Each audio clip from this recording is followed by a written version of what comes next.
We're in a thunderstorm. Hey guys, this is Dr. Aeronautics. Hold your ears if you're sensitive, because we're going to be driving this train in a thunderstorm. We have a 7-car MARC train, and at the very end is a MARC HHP-8 capable of 125 miles per hour.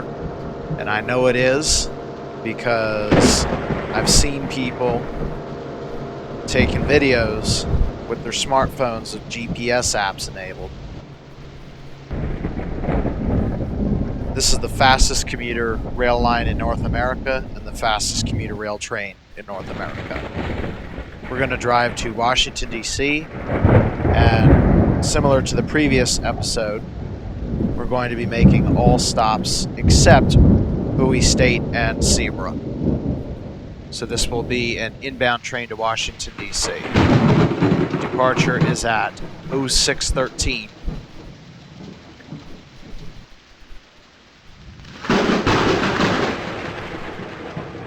If anybody who doesn't live in the United States wonders, do we really get storms like that?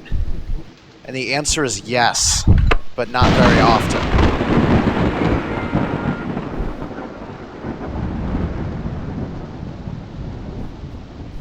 Apparently I looked it up, and the United States is like the most storm-prone country. I'm not talking tropical storm, I'm talking like mega cells in the entire world. Go figure.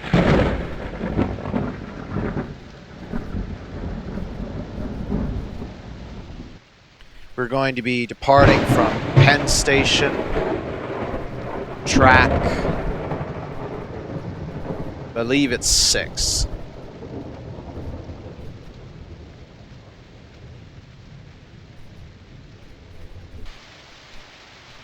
No, I remember it was 7. It's totally 7. We're now just about 1 minute from departure, in case you can't read the clock.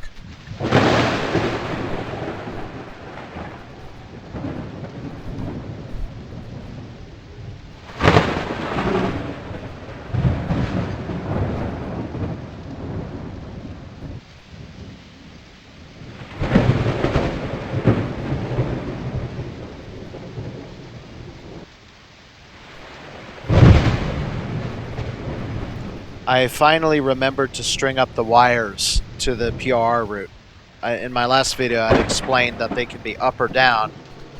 Oh, we have trespassers. That thunder will scare them away soon enough. Nobody's getting on the train, so we'll go ahead and depart. Yeah, so the wires can be up or down based on a batch file where you want to explore on the route. And we're in a region with catenary, so we want the wires up. And I'd remember to do it, so now it looks right. Okay, departing Baltimore Penn Station, targeting speed limit of 30 miles per hour. Next station is West Baltimore at 0621.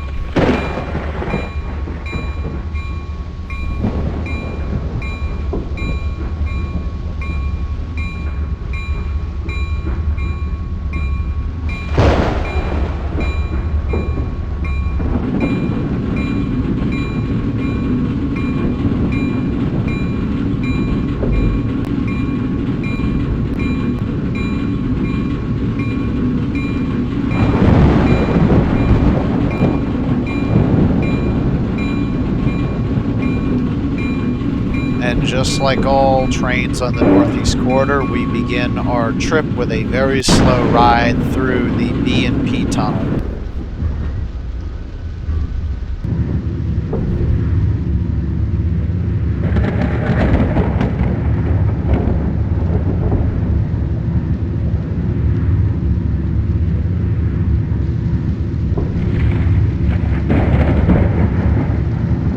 PRR route did a very excellent job in modeling the rains and the thunder.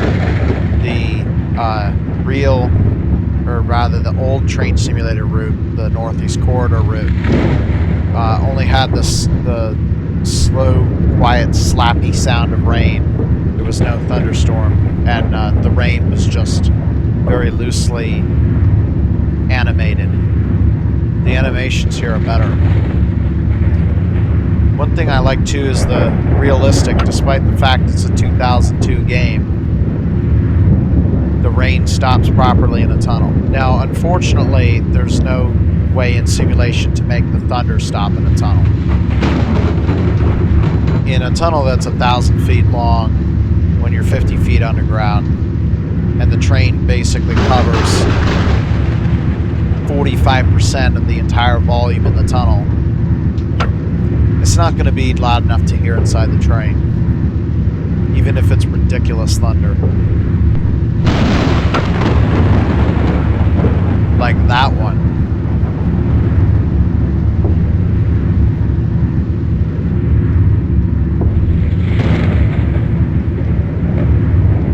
We're going to be following a different set of speed limits today because of the MARC train that we have.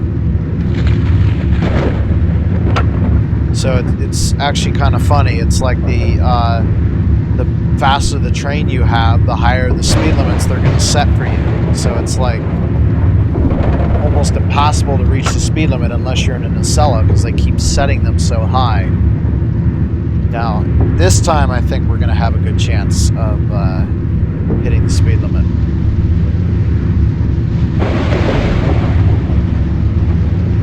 Yeah, the simulator is just very limited in displaying how little room there is.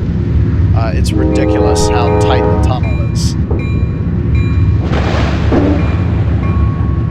Alright, exiting into West Baltimore.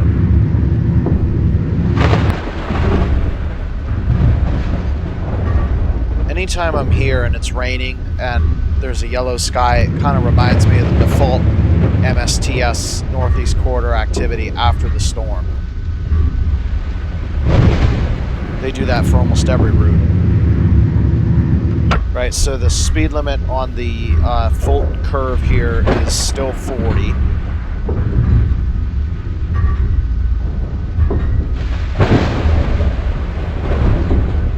And then the curve opposite is going to be 50.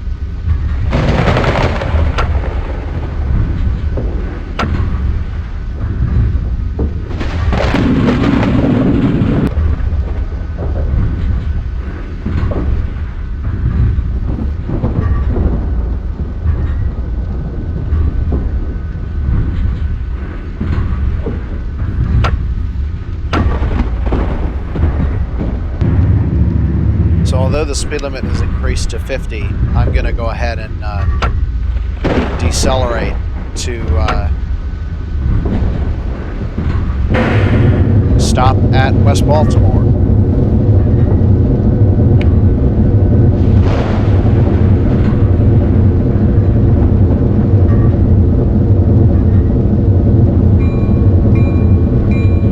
And I got the track switch correct this time.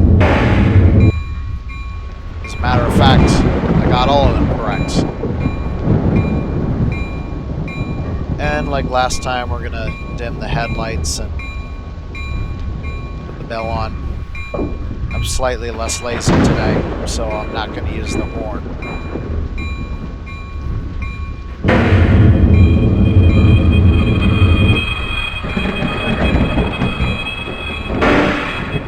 Yeah, I forgot about that. The brakes are kind of loud too. Alright, arrival scheduled at 06:21, so about 40 seconds to load or so. And it looks like I need to move up some more.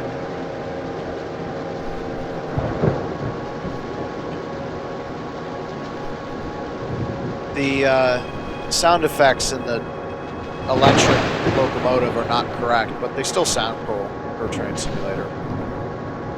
Yep,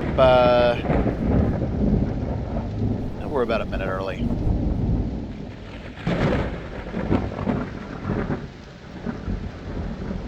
The magic of fast forwarding videos. We have 20 seconds to departure.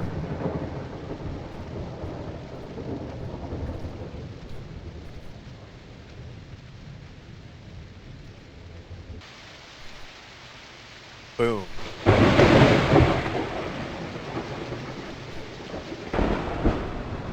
Alright, and nobody is currently boarding the train.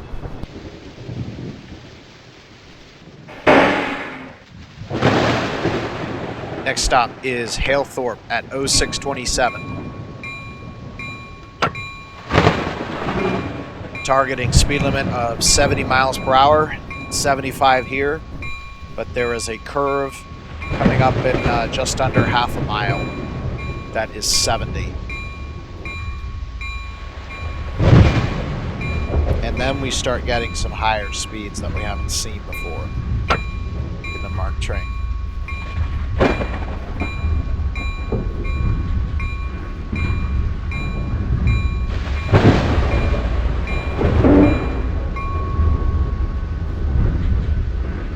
As I recall, there were no lower than clear aspect signals the entire trip.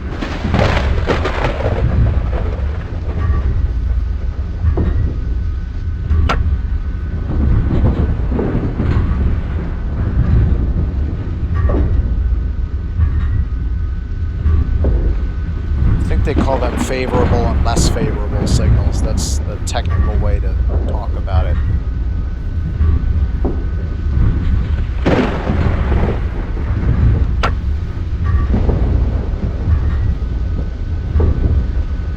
Clear signal.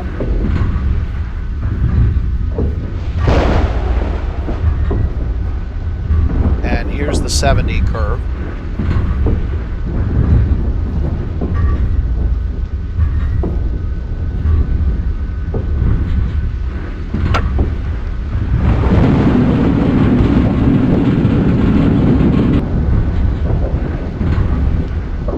Okay, and we are now ready for 75, and that's milepost 100, so the speed limit is now 110. So I'll be accelerating as much as I can. I'm going to be slightly more aggressive with the acceleration because I want to put some numbers up on the board.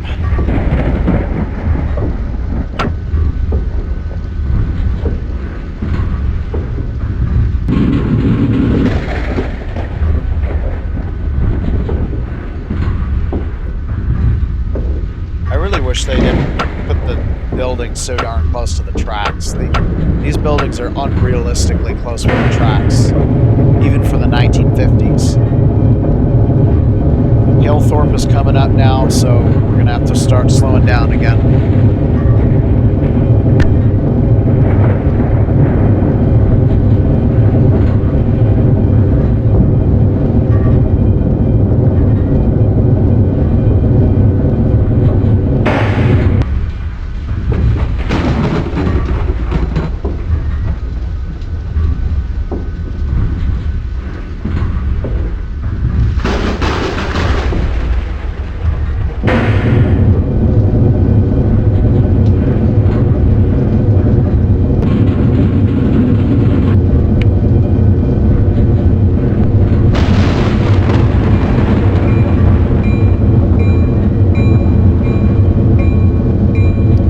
That one was nice, smooth, and gentle.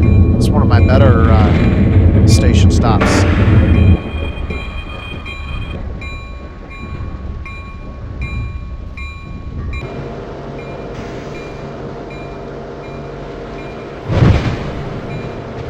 Now, in real life, the engineer would have little placards on the side of the track that tell you precisely where to stop the train, because there's no external view in real life. You can't look at the back of the train and then immediately know if you're on the platform or not.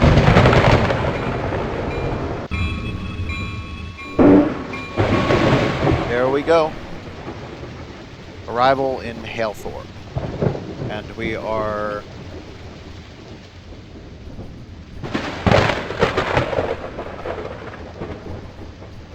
were a little bit early there. No matter. We're now 20 seconds to departure.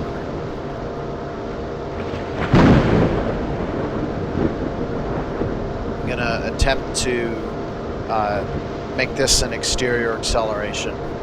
So you can hear the unrealistic electric locomotive sounds as we accelerate. Okay, departure time. Next station is BWI Airport at 0634.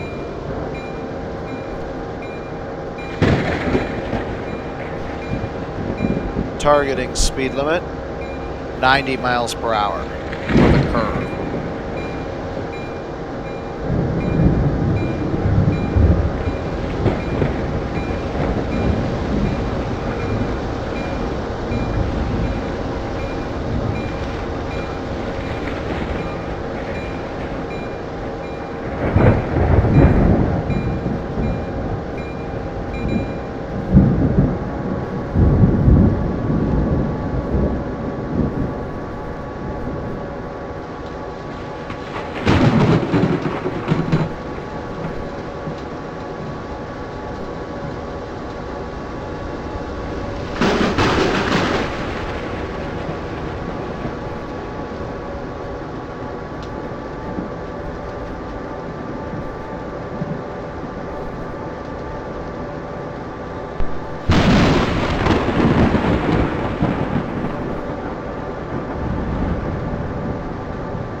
Actually, that,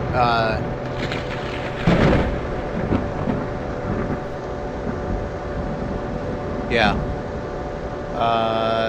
No, it's 100 mile per hour curve that applies to us. The 90 is after BWI Airport. Ah, okay. Yeah. So, Train Simulator, the original, had audio glitches with the HHP-8.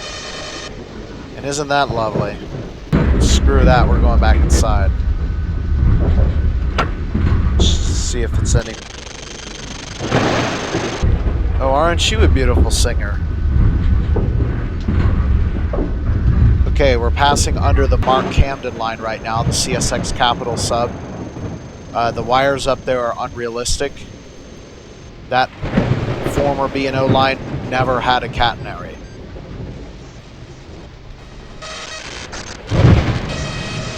Oh, this is fantastic. This is what the 20s music is going to sound like.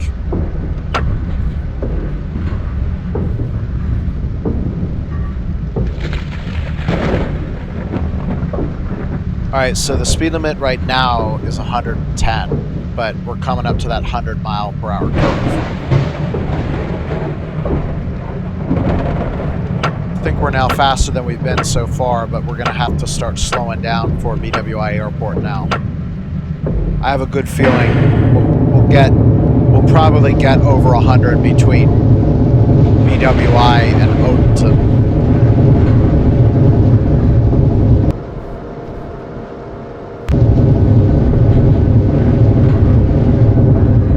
Well, we didn't have any sound glitches in idle, at least.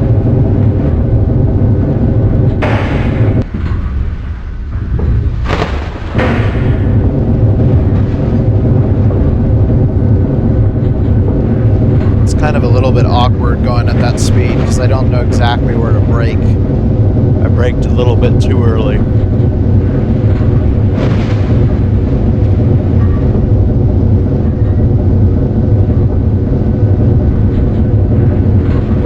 Clear signal, the most favorable indication.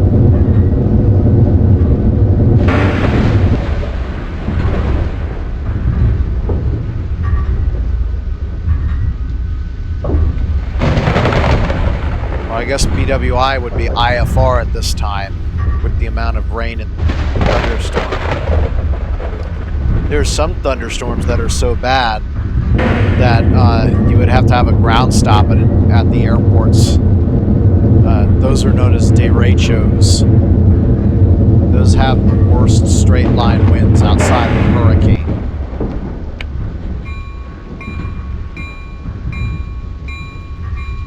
Or a typhoon or a cyclone, depending on your ocean.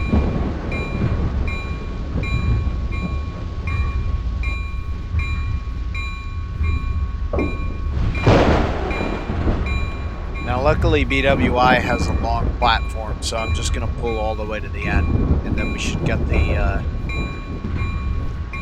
last car about half on, half off the platform.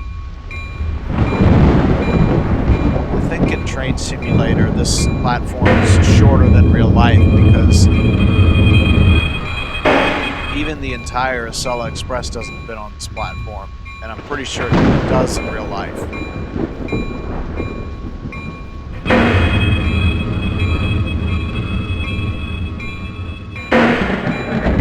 Alright, 90 seconds. I'd call that on time.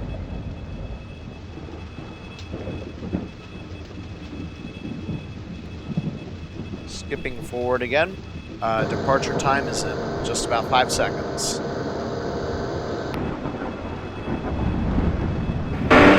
Nobody getting on the train. We are set to depart.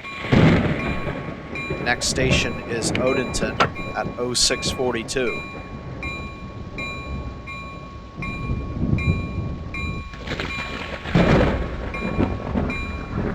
Targeting speed limit 110 because we'll be beyond this 90 curve before we reach 90.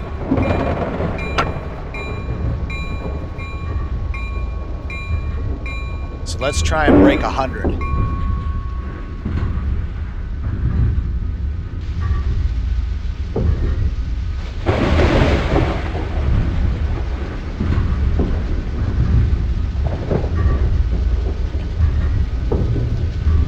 That's why I love doing it in cab cars. You're so close to the ground, everything's so quiet, it makes you look like you're going even faster.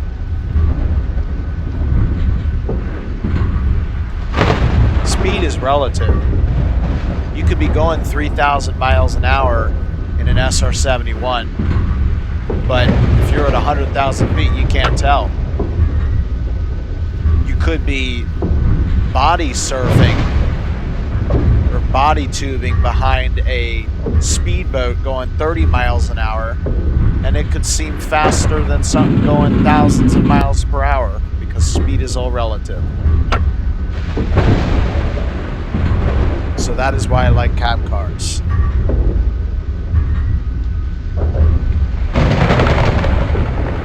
Plus it's pretty cool because we have a completely flat face, and it's incredible that a flat face can be driven into the wind at more than 100 miles per hour. But when you have an 8,000 horsepower engine or locomotive, imagine two huge Dash 9s. That's the kind of power we're dealing with, and it's geared properly.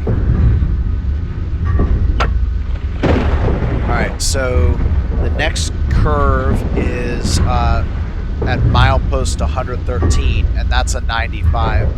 Probably won't have to deal with that because Odenton is about 113.5. So for now, we'll just obey 110.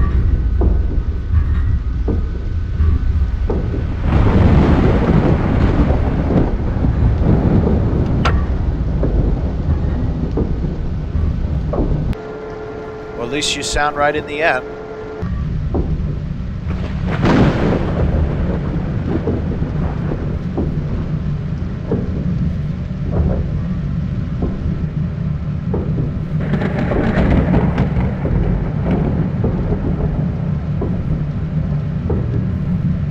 Alright, breaking new ground, 90 miles an hour.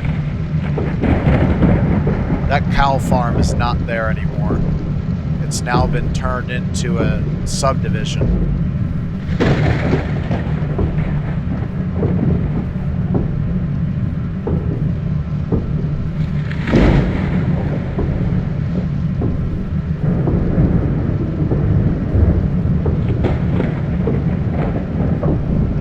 Yeah, we should be able to reach 100 before we get to Odenton.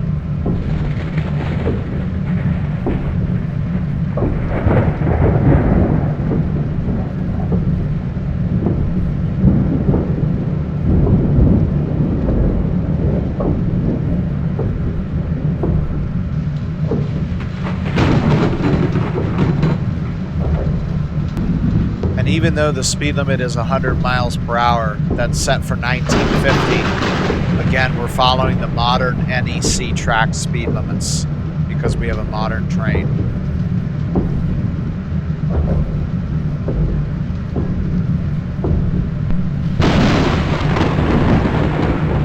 All right, triple digits in a commuter train, and it's perfectly legal. All right, we're coming up to Odenton now, so just about any second now, we'll need to put the brakes on.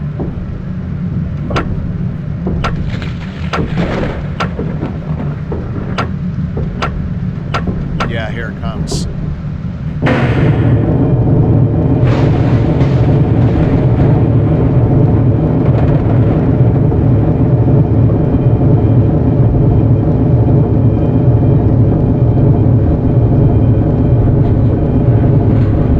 I can time it too because I'm a math whiz, so I know the distance between each of the catenary poles, and I can watch videos, and whenever I'm on board the train, I can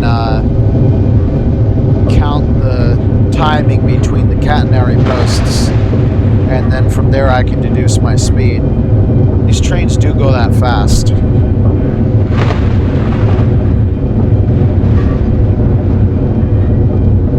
Wow, I got a really nice braking profile going on.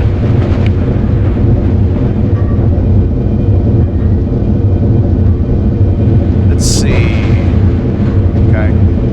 Self-flap 2%. So I guess when you're going 100 miles an hour, self-flap 2%, and then that puts you right at 15 miles per hour entering the platform. Perfect.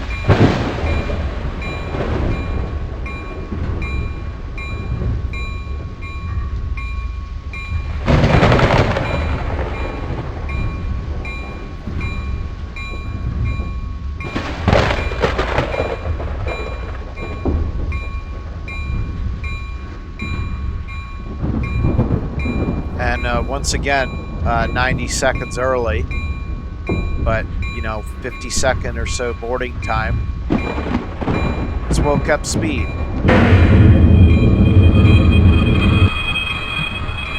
And I know this service, I've seen this service in real life being pulled by an HHP-8.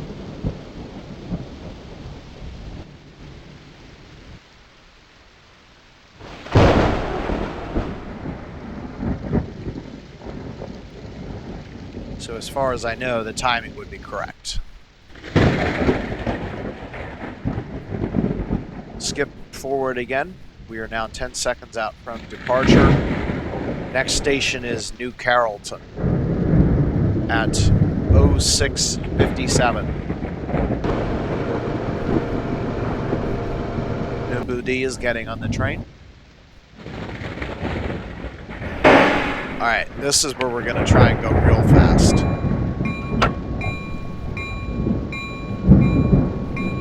Okay, target speed 110 miles per hour. There is a 95 mile per hour curve at milepost 114.3. We won't be going that fast at that point. Next two curves are at 115 and 116.5, and those are 105 mile an hour. We probably won't be going that fast there either. And then a curve at milepost 117 with the speed limit of 95.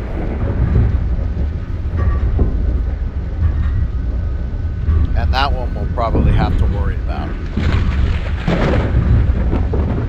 After that are two curves, each at 119 and 120.3. Those are 105s. And then one just south of milepost 120, that's 105.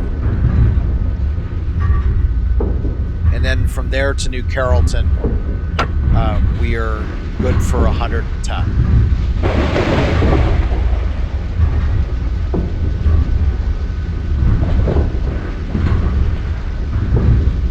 except at milepost 125 and a curve at 126. Those are 105s.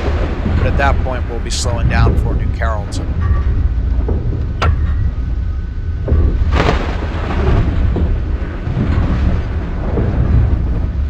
All right, let's try and max this thing out.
Okay, so milepost 117 is the 95. So we'll actually be pausing our acceleration once we reach 95 miles per hour because that's the next curve, and that's it.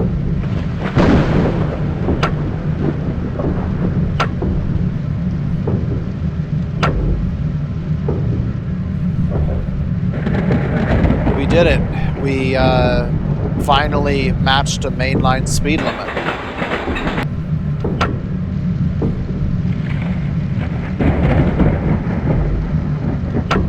Okay, next curve is at 119 and it's 105. I don't think we'll be getting up quite that fast.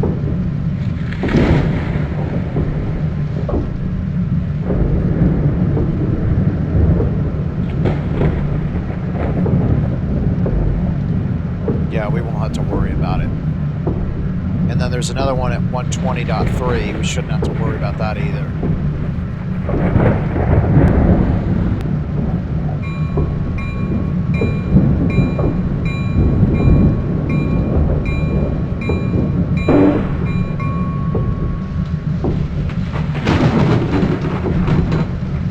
Back above 100 again.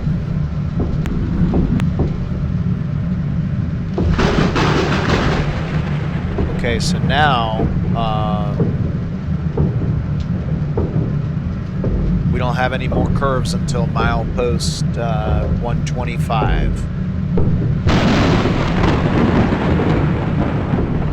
So it's 110 for the next 5 miles.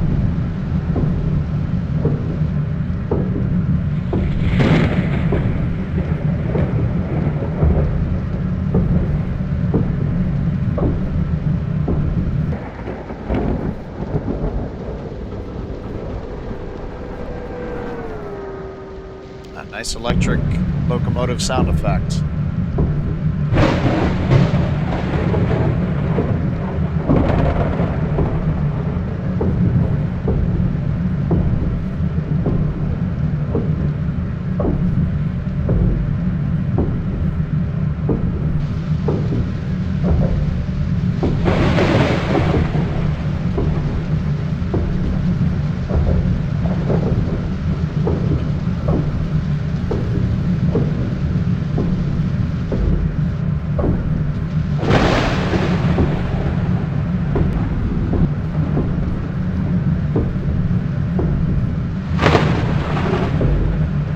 Right, 107. We're really starting to get up there. I'm hoping for 110. If we had a 4-car train, we could do 125.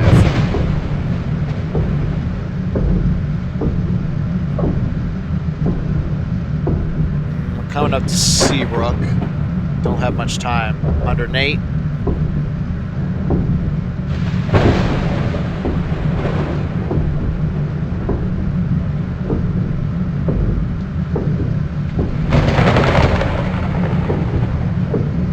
Okay, 109.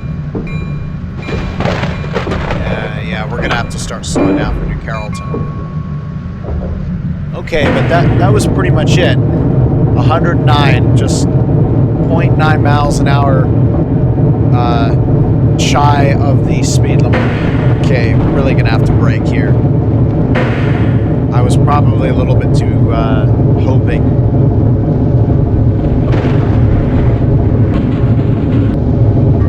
Alright, so that was 105, but we're way below it. And then this is 105, we're way below it.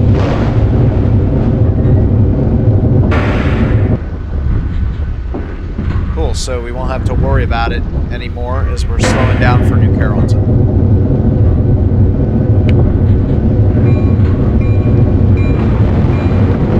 Still coming in hot.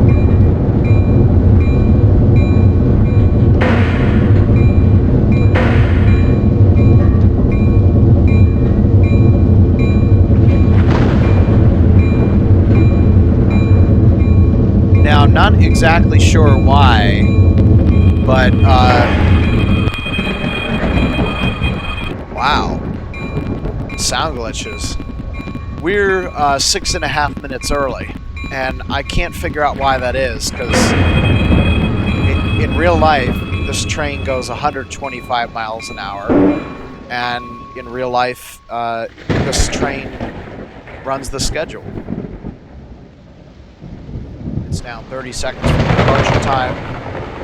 I found Kilroy.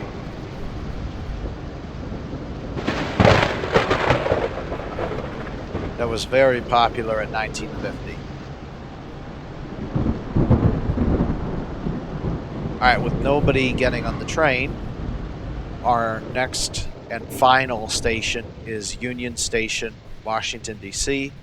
at 0712. And with a great crack of thunder, let's make our final departure.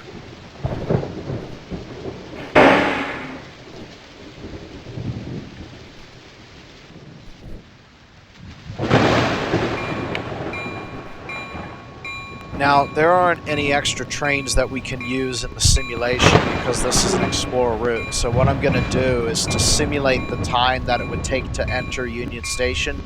I'm going to simulate a less than favorable aspect chain of signals coming into Union Station, which is normal. That's why the schedule's set the way it is. But for now, we have a clear.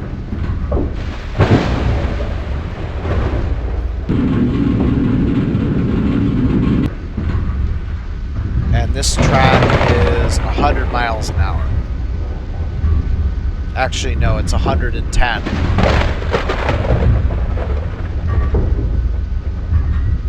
It's 110 until, no, actually, we're past Carroll interlocking now, so now it's 120.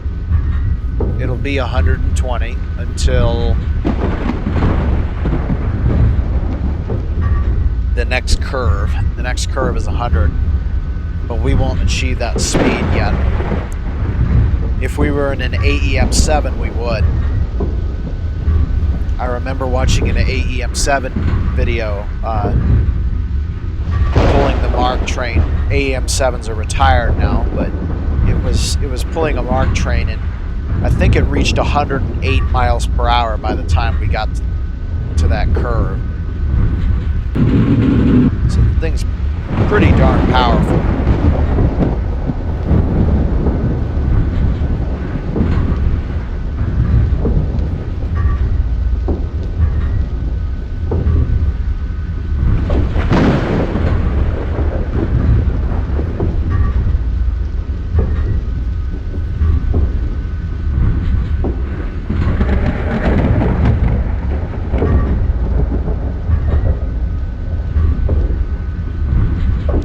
Alright, so here's the 100.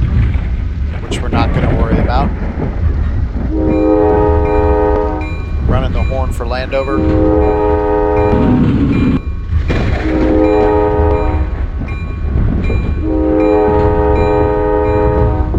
Alright, speed limit 125, but good luck trying to reach that.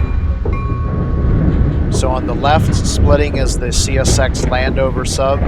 On the right is the Northeast Corridor on its way to DC. And now in the middle is the Metro Rail Orange Line, which should not have catenary posts on it. But technically it wasn't even built in 1950, so maybe you can just ignore it.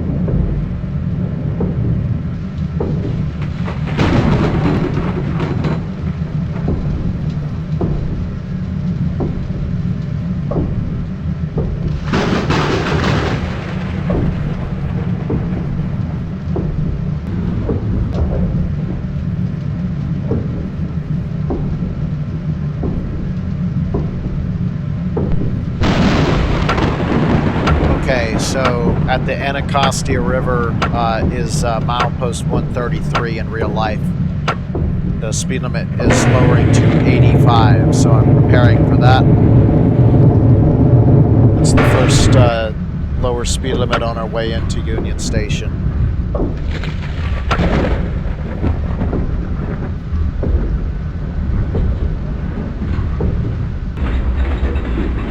Okay, we're entering the District of Columbia. Just so happens that the diamond outline of Washington, D.C. falls right across the Anacostia River in our current location. It's just an extraordinary coincidence.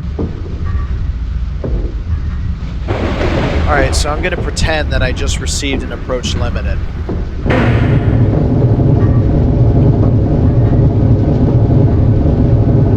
Which is this typically happens all the time when you're in a commuter train coming into Union Station.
From the right is the CSX Capital sub and MARC Camden line, which we passed under between BWI Airport and Halethorpe.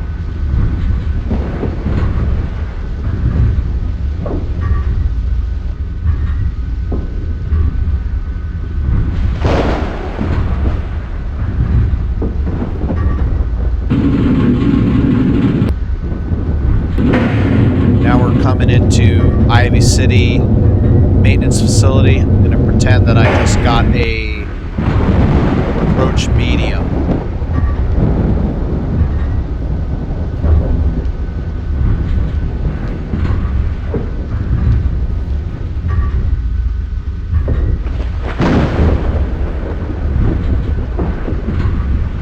Alright, and then going up on the bridge there, the CSX Capital sub has split from the MARC Camden line, which is still beside us. And on that bridge, the CSX Capital subdivision becomes the Metropolitan subdivision. And then it joins with the MARC Brunswick line and Amtrak trackage, which will be coming in on the right shortly at C interlocking. The speed limit is now reducing to 15. All trains have to sound their horn for C interlocking.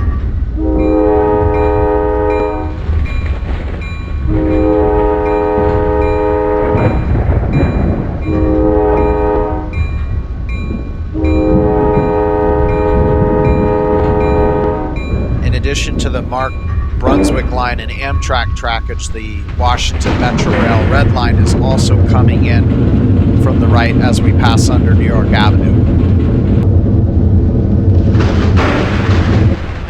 That's not as readily apparent in the simulation because the trackages are completely separate. The Washington Metro Rail uses a third rail electrified at 750 volts direct current, and we're using an overhead line at 12,000 volts of alternating current.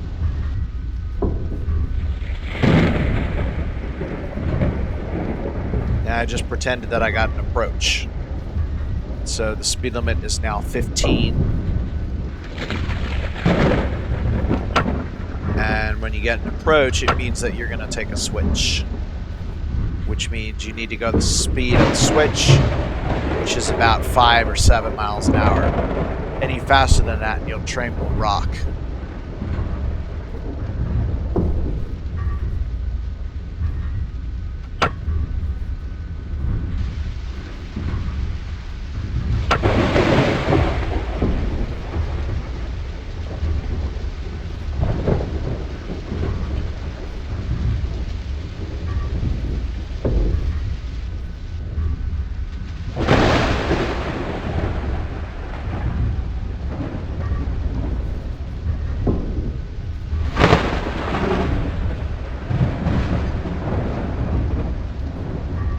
I believe we're going to be routed into track 14, which is the same track that we were sent out of last time.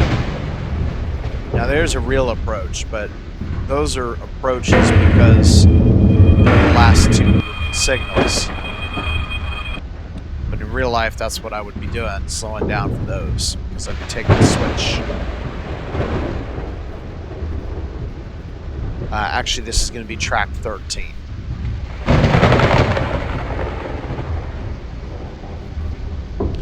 Now, K Tower for K interlocking, which you can't see right now, would actually be on our left. It's far to the right because of a mistake made in the original Microsoft train simulator.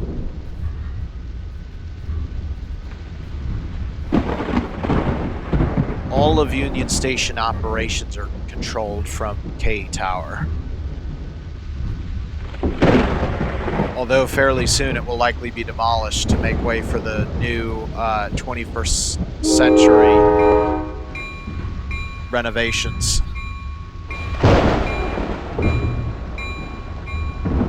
They're going to basically encase the entire trackage and station in a glass basement. And put some gardens up on the roof.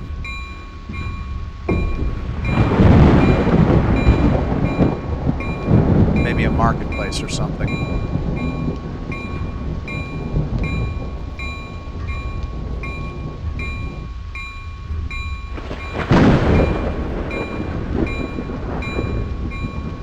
Seven is typically the speed that...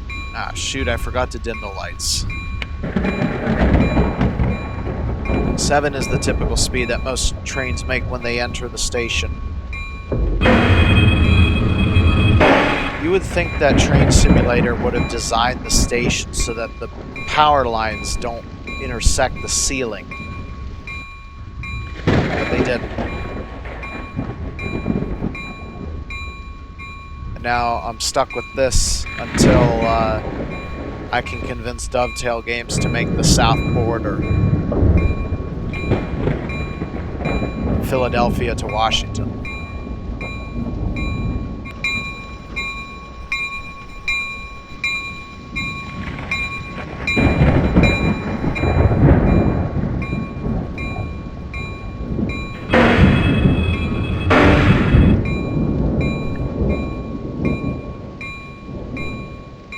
Okay, we're now pulling up to Gate B of Union Station. Actually, I think it might be Gate C, because B would be one over the big one to the right is Gate A.